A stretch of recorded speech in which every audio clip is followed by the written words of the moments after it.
আলু বরবটির এই ভাজাটা একবার এইভাবে বানিয়ে দেখুন। ভাত, রুটি বা পরোটার সঙ্গে স্বাদ হবে একেবারে জমজমা। তো রেসিপিটা তৈরি করার জন্য এখানে আমি বেশ খানিকটা বরবটি নিয়েছি আর নিয়েছি একটা মাঝারি মাপের আলু। আলুর খোসাটাকে আমি ভালো করে ছাড়িয়ে ধুয়ে নিয়েছি আর বরবটিগুলোকেও আগে থেকে ভালো করে ধুয়ে নিয়েছি। এবার আমি এই বরবটিগুলোকে কেটে নেব। তো প্রথমে মুখগুলোকে এইভাবে সমান করে নিচ্ছি। তারপর আমরা যেভাবে বরবটি কাটি ঠিক সেভাবেই বরবটিটাকে কেটে নেব।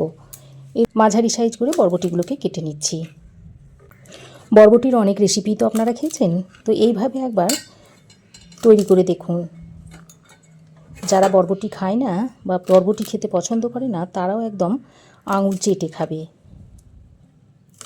তো একইভাবে সব বরবটিগুলোকে কেটে নিতে হবে।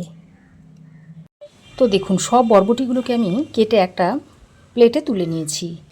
এবার আমি একটা আলু নিয়েছি। এই আলুটাকে একটু ছোট ছোট করে কেটে নেব। প্রথমে মাঝ বরাবর কেটে নিয়েছি, তারপর এইভাবে এইরকম একটু ছোট ছোট করে কেটে নিচ্ছি। তো দেখুন আলুটাকে কেটে আমি ভালো করে ধুয়ে আবার একটা বাটির মধ্যে নিয়ে নিয়েছি। প্রথমেই আমি একটা ভাজা মশলা তৈরি করে নেব। তার জন্য কড়াই গরম করে দিয়ে দিচ্ছি 1 চামচ মতো গোটা ধনে আর হাফ চামচ মতো গোটা জিরে। একটা শুকনো লঙ্কাকে এরকম ছিঁড়ে ছিঁড়ে দিয়ে দিচ্ছি যাতে তাড়াতাড়ি ভাজা হয়ে যায়। আর একটা তেজপাতা এইভাবে ছিঁড়ে দিয়ে দিচ্ছি ভাজার সুবিধার জন্য। আর দিয়ে দিচ্ছি একটা এলাচটাকে ফাটিয়ে দিয়েছি। এখন এই গোটা মশলাগুলোকে শুকনো কড়াইয়ে হালকা করে ভেজে নেব। তো দেখুন মশলাটাকে আমি অনবরত নেড়ে চেড়ে খুব ভালো করে ভেজে নিয়েছি আর মশলা থেকে একটা সুন্দর গন্ধ বেরোচ্ছে। এই পর্যায়ে গ্যাসের ফ্লেমটাকে বন্ধ করে মশলাটা একটা প্লেটের মধ্যে ঢেলে নিচ্ছি। তারপর এটা হালকা ঠান্ডা হলে এটাকে একটু দানা দানা করে বেটে নেব। তো প্রথমে আমি বেশ খানিকটা জল কড়াই গরম করতে বসিয়ে দিয়েছি। তারপর এর মধ্যে দিয়ে দিচ্ছি পরিমাণ মতো নুন। এবার এই কেটে রাখা বরবটিগুলোর মধ্যে দিয়ে দিচ্ছি।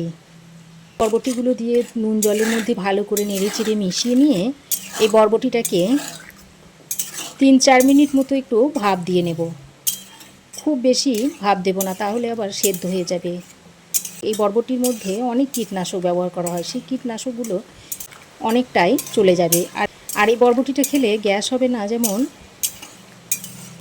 আর রান্না করার পর আবার চুপসেও যাবে না। নুন জলের সঙ্গে আমি এইভাবে 2-3 মিনিট মতো এটাকে ফুটিয়ে নিয়েছি। আর বরবটির কালারটা দেখুন হালকা একটু চেঞ্জ হয়ে গেছে। আর এর থেকে বেশি আমি ফোটাবো না, এবার নামিয়ে নেব। এখন আমি এই বরবটিগুলোকে একটা ছাঁকনার সাহায্যে এইভাবে ছেঁকে জলটা ঝরিয়ে একটা পাত্রের মধ্যে তুলে নিচ্ছি।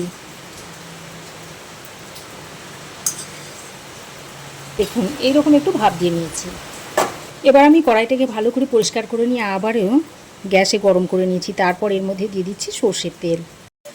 আর এই রেসিপিটা আমি সর্ষের তেল দিয়েই করব।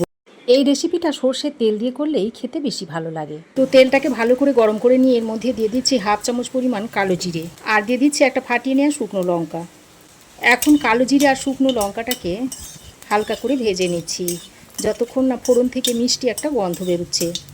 তো ফোড়ন কিছুক্ষণ ভেজে নিয়ে এবার আমি এর মধ্যে কেটে রাখা আলুগুলোকে দিয়ে দিচ্ছি। তো আলুগুলোকে দিয়ে ফোড়নের সঙ্গে নেড়ে চেড়ে খানিকক্ষণ মিশিয়ে নিচ্ছি।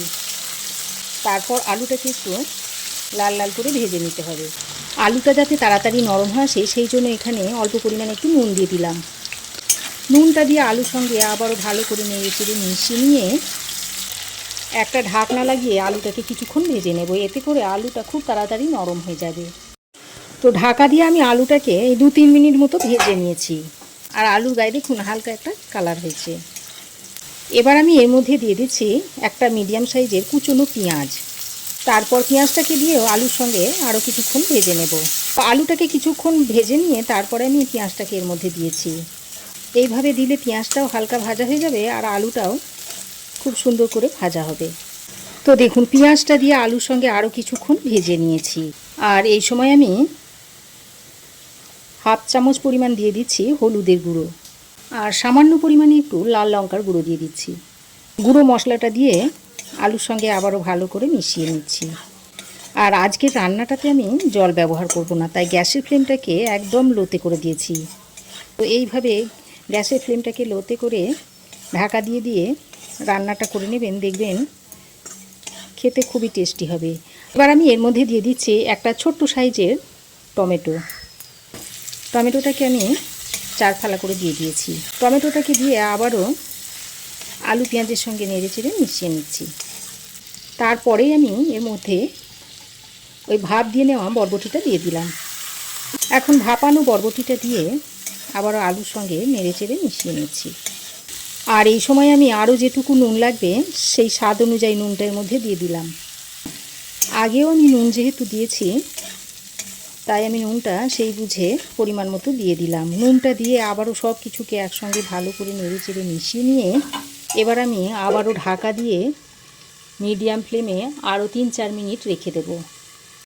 আর মাঝে মাঝে এভাবে ঢাকাটা খুলে নেড়ে চেড়ে মিশিয়ে দিতে হবে, তাহলে রান্নাটা খুব সুন্দর হবে। যেহেতু আমি আজকে রান্নাতে জল ব্যবহার করছি না, তাই এইভাবে ঢাকা দিয়ে দিয়ে লো ফ্লেমে রান্নাটা করে নেব। আবারও ঢাকা দিয়ে দিলাম। তো ঢাকা দিয়ে আমি আরও 3-4 মিনিট মতো রেখে দিয়েছিলাম। আর এই ঢাকনাতে যে স্টিমটা হয়েছে দেখুন, এই স্টিমেতেই সবজিগুলো বেশ খানিকটা সেদ্ধ হয়ে যাবে। তো আবারও ভালো করে মিশিয়ে নিচ্ছি। আর দেখুন বরবটিগুলো দেখুন প্রায় সেদ্ধ হয়ে গেছে। আলু দেখুন খুব সুন্দর সেদ্ধ হয়ে গেছে। এবার আমি যে গোটা মশলাগুলো ভেজে নিয়েছিলাম সেগুলো দেখুন এরকম করে আধ ভাঙা করে নিয়েছি। এখন আমি এটা এর মধ্যে দিয়ে দিচ্ছি। আর এই রান্নাতে আমি আরও একটা সিক্রেট মশলা ব্যবহার করব। রেসিপিটা শেষ পর্যন্ত দেখতে থাকুন, তাহলে কিন্তু দেখতে পাবেন। তো ভাজা মশলাটা দিয়ে আবারও সব কিছুকে একসঙ্গে ভালো করে মিশিয়ে নিচ্ছি। তারপর আবারও একটু ঢাকা দিয়ে রেখে দিচ্ছি। এতে করে ওই ভাজা মশলার ফ্লেভারটা আলু বরবটির মধ্যে ভালোভাবে মিশে যাবে। তো দেখুন ঢাকা দিয়ে আরও 2-3 মিনিট মতো রেখে দিয়েছিলাম। তারপর আমি আবারও নেড়ে চেড়ে মিশিয়ে নিচ্ছি। আর দেখুন বেশ অনেকটাই ভাজা ভাজা হয়ে গেছে। যে সবজির মধ্যে যে জোলো ভাবটা ছিল সেটাও দেখুন অনেকটাই চলে গেছে। এবার আমি এখানে 1 চামচ পরিমাণ সাদা তিল নিয়েছি, কাঁচা তিল নিয়েছি। আর এই তিলটাকে আমি উপর দিয়ে এইভাবে ছড়িয়ে দিচ্ছি। আমি এখানে তিল ব্যবহার করছি, আপনারা তিলের বদলে এখানে পোস্তও দিয়ে দিতে পারেন। তো তিলটা দিয়ে আরও কিছুক্ষণ এই বরবটি আলুটাকে ভেজে নেব। আরও কিছুক্ষণ এইভাবে নেড়েচেড়ে মিশিয়ে নিলে তিলটাও এর সঙ্গে ভাজা ভাজা হয়ে যাবে আর খেতে খুব সুন্দর লাগবে। বরবটির অনেক রেসিপি তো আপনারা খেয়েছেন, এইভাবে যদি তৈরি করে না থাকেন একবার তৈরি করে খেয়ে দেখুন, দেখবেন একবার বানিয়ে খেলে বারবার খেতে চাইবেন। এতটাই টেস্টি হয় এই রেসিপিটা। তো দেখুন তিলটা দিয়ে আরও 2 মিনিট মতো আমি ভালো করে বরবটি আলুর সঙ্গে মিশিয়ে নিয়েছি। আর তিলটাও দেখুন সুন্দর ভাজা হয়ে গেছে, এর থেকে একটা সুন্দর গন্ধ বেরোচ্ছে। রেসিপিটা তৈরি না করলে আপনারা বুঝতেই পারবেন না। তো এবার আমি গ্যাসের ফ্লেম বন্ধ করে রেসিপিটা সার্ভ করে আপনাদের দেখাচ্ছি। তো দেখুন বরবটি আলু ভাজা রেসিপিটা এখন একটা বাটির মধ্যে সার্ভ করে দিচ্ছি। এবার এটা আপনারা ভাত, রুটি, পরোটা সব কিছুর সঙ্গেই সার্ভ করতে পারবেন। আশা করছি আমার এই আজকের নতুন ধরনের আলু বরবটির ভাজার রেসিপি আপনাদের অবশ্যই ভালো লেগেছে। ভালো লাগলে একটা লাইক ও শেয়ার করবেন। পাশে থাকা বেল আইকনটা অবশ্যই প্রেস করে দেবেন। আর আমার চ্যানেলে যদি নতুন হয়ে থাকেন তো প্লিজ চ্যানেলটাকে সাবস্ক্রাইব করার অনুরোধ রইল। আজ এই পর্যন্তই। আবার দেখা হবে নতুন কোনো রেসিপি নিয়ে নেক্সট এপিসোডে। সে পর্যন্ত ভালো থাকবেন, সুস্থ থাকবেন। ধন্যবাদ।